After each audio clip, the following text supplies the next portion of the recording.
Presidentja e Kosovës Vjosa Osmani së bashku me familjen Rugova kanë bërë omazhe sot tek varri i presidentit Ibrahim Rugova në 20 vjetorin e vdekjes së tij. Osmani tha se vizioni i Rugovës mbetet udhërrëfyes për Kosovën demokratike. Presidenti Rugova e bëri bashkë gjithë popullin e Kosovës rreth kauzës për liri, pavarësi dhe demokraci. Kauzë kjo që akoma është gjallë, tha Osmani për mediat. Bashkëshortja Ibrahim Rugovës, Fana, falenderoi presidenten Osmani për ceremoninë e omazheve që po organizohet në patronatin e saj. Faleminderit presidente për krejt këto që i ke organizuar për ditën e sotit, tha ajo. Ajo çka bie në sy është se Vjosa Osmani ka zhvilluar edhe një vizitë në odën e familjes Rugova, aty ku e ka pritur krejt familja e ish presidentit, përfshirë djalin e tij Ukën, i cili nga zgjedhjet e 28 dhjetorit doli i treti më i votuari në listën e LDK-s dhe do të jetë deputet në Kuvendin e Ri të Kosovës. Nuk është e qartë nëse mes Ukë Rugovës dhe Vjosa Osmanit ka pasur ndonjë bisedë në lidhje me punimet e parlamentit të ri, por duke qenë se presidentja ka nisur një formë fushate për të bindur partitë parlamentare se duhet ja besojnë edhe një mandat të dytë në krye të shtetit, me kuriozitet mbetet të shihet nëse djali i ish presidentit historik do t'ja japë ose jo votën në Kuvend Osmanit, ndoshta duke devijuar edhe nga radhët e partisë që drejtohet nga Lumir Abdigjiku.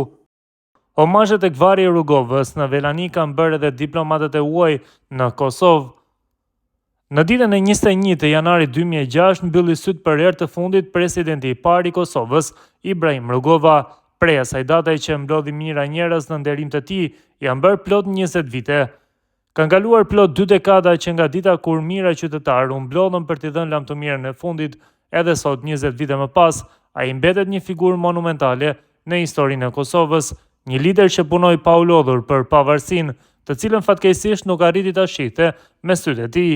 Në 20 vjetorin e vdekjes së presidentit historik Ibrahim Rugova, në organizimin e presidentes së Republikës, u kryen omazhe tek varri i tij. 2 orë më pas, në patronatin e presidentes Osmani, u mbajt një akademi përkujtimore në amfiteatrin e Bibliotekës Qendrore Universitare.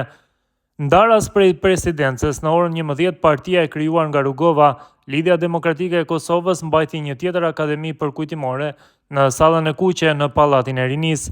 Ndërkohë, vitin e kaluar, vetura që para 20 vitesh përdorej nga presidenti Ibrahim Rugova u pa përsëri në rrugët e Kosovës në përvjetorin e 19 të vdekjes së tij, pasi presidentja Vjosa Osmani vendosi ta riparojë atë.